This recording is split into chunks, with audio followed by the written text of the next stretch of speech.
Amanhã, na volta do carnaval, os cuidados devem ser redobrados, né?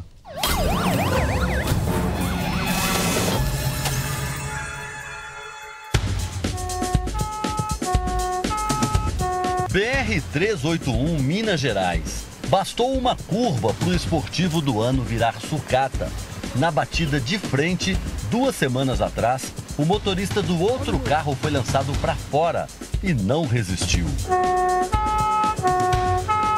Poucas horas depois, mais uma vítima. Uma mulher que sofre numa caminhonete, atingida pelo veículo que vinha no sentido contrário. Na semana seguinte, outros feridos são atendidos no asfalto. O mais grave é levado de helicóptero da estrada que não para de matar. Foram 4 vítimas fatais isso aí. Ele perdeu o controle, foi para contramão e bateu de frente com uma carreta. A BR-381 liga o Espírito Santo a São Paulo, mas é no trecho que corta Minas Gerais que os números assustam. 280 mortos por ano. A cada tragédia, a estrada fecha. Dia sim, outro também. Segunda-feira, 4 da tarde, a 50 quilômetros de Belo Horizonte, neste trecho, o trânsito na estrada parou. Provavelmente é mais um acidente. Com congestionamento, a carga atrasa, os passageiros dos ônibus não chegam e os motoristas perdem a paciência. Nós pegamos um engarrafamento na volta e estão pegando outro na ida, quase no mesmo trecho. Mas vocês não sabem o que aconteceu? Não. Mesmo assim, preferem voltar? Sim. Meia hora depois de caminhada, o motivo de todo esse trânsito lento está ali do outro lado da pista, olha.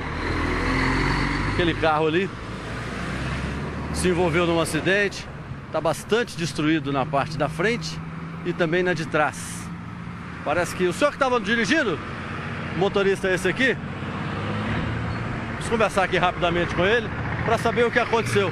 Boa tarde. Boa tarde. O senhor que estava nesse veículo? Eu estava conduzindo o veículo. O que ocorreu?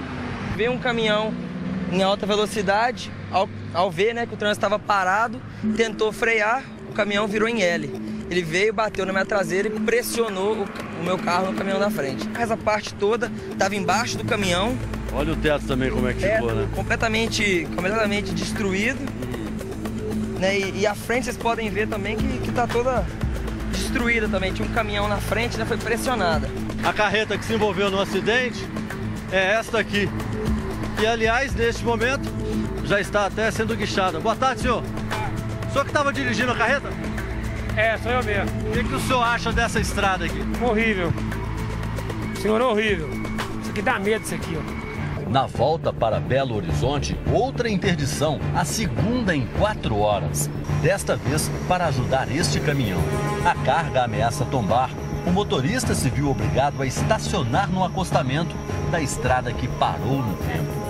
Construída há mais de 60 anos, a 381 continua com a mesma pista única da época em que os veículos não eram tão velozes e pesados. O traçado é outra emboscada. Em meio às montanhas, dificulta a visibilidade até de quem vai prestar socorro. Na quarta-feira, por exemplo, este carro saiu da pista e desceu a ribanceira. Num acidente sem testemunhas, o veículo foi localizado dentro da mata fechada pelo helicóptero da Record Minas. Os bombeiros foram chamados e salvaram pai, mãe e filho. Ele estava já aproximadamente uns 10 metros rolados no ribanceiro, com apenas a traseira do veículo seguro em uma árvore que ancorava o carro. Qualquer movimentação deles com a nossa chegada na ansiedade do resgate, poderia instabilizar ainda mais o veículo e o mesmo vir a rolar. Para este professor, especialista em tráfego e trânsito, um trajeto tão sinuoso, com uma curva a cada 500 metros, não permite descuidos, muito menos imprudência. Olha só, ultrapassagem é indevida, né? Porque exatamente por causa das filas que começam a formar. Aqui, ó, carretas na contramão estacionadas, posto de serviço de entrada e saída completamente desorganizado. O especialista ainda aponta outro grave problema. A estrada corta pelo menos 10 cidades. Nós estamos vendo aqui, ó, pessoas andando praticamente na estrada como se fosse uma calçada, né? A rodovia continua a mesma, mas as cidades cresceram e algumas vezes de forma desordenada.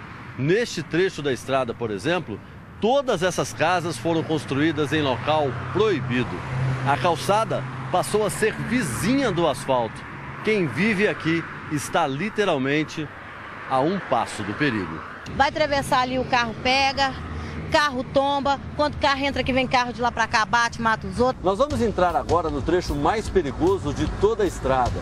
Um trajeto pequeno, são apenas 10 quilômetros, mas com muitos acidentes. Em média, 1 a cada 4 horas. Nós vamos fazer o percurso para tentar entender por quê. O trecho da morte fica entre Betim e Contagem, na região metropolitana de Belo Horizonte. Eu gosto de ficar correndo e ninguém respeita ninguém. Lá vai. A BR aqui triplica de tamanho, 3 pistas de cada lado. Por que então tantos acidentes? Só em 2012 foram 14 mortos. Números altos para um trecho tão pequeno. Como explicar? O trânsito da rodovia se mistura com o trânsito urbano. Infelizmente, as pessoas nesses locais especificamente têm o hábito de andar muito próximas umas das outras. Para quem escapa de uma tragédia, fica o desafio do recomeço. Quase 4 anos se passaram e a Dair ainda não superou a dor de perder um irmão na estrada. Sempre que você passa ali, sempre lembra do ocorrido, do acidente. Albert, de 23 anos, estava na van de estudantes que voltava da faculdade em Belo Horizonte. Perto de Caeté, município vizinho, uma carreta invadiu a pista contrária, bateu na lateral do veículo onde estavam os universitários. 6 morreram na hora.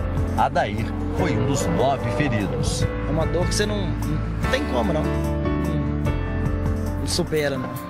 O que dizer então quando o único sobrevivente é uma criança?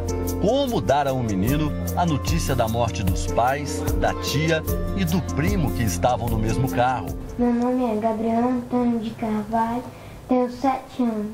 Meu nome é Luiz Carlos e eu sou técnico de enfermagem e socorrista.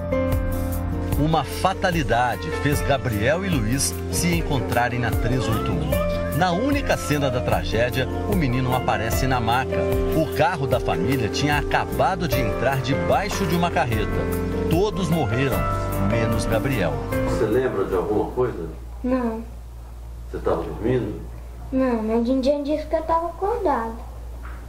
Ele já não recorda. Ele trouxe na época dentro do hospital que estava acordado, mas não recorda.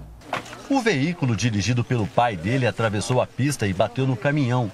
O que teria acontecido com seu José Antônio, motorista exemplar, que dirigia havia 33 anos, sem nunca ter levado uma multa?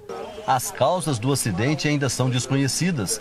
Um ano depois, a tragédia ainda é um assunto delicado para Gabriel, que foi morar com a madrinha e irmã por parte de pai. Eu sempre vi acidentes. Eu sempre tratei, né, de muitas pessoas, acompanhei clientes, mas eu nunca experimentei. E a dor, nossa, assim, eu falei, gente, agora eu sei o que o meu cliente está trazendo para a sala. Durante todo esse tempo, eles alimentaram um sonho, conhecer o homem que salvou Gabriel. Ah, lá, Gabriel.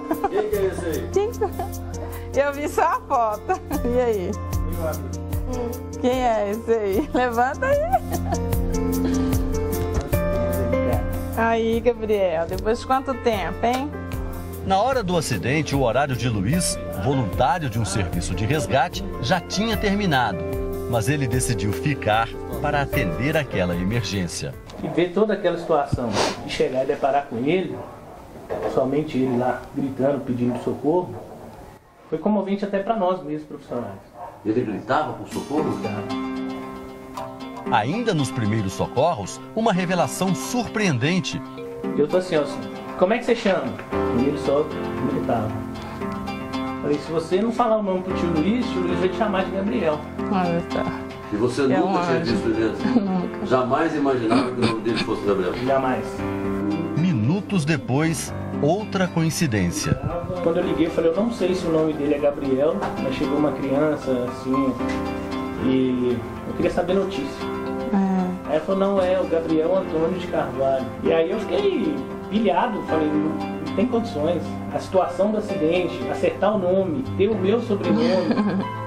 E eu falei com a minha esposa, eu falei, se quiser, se o Gabriel não tiver ninguém para ficar, eu vou buscar ele.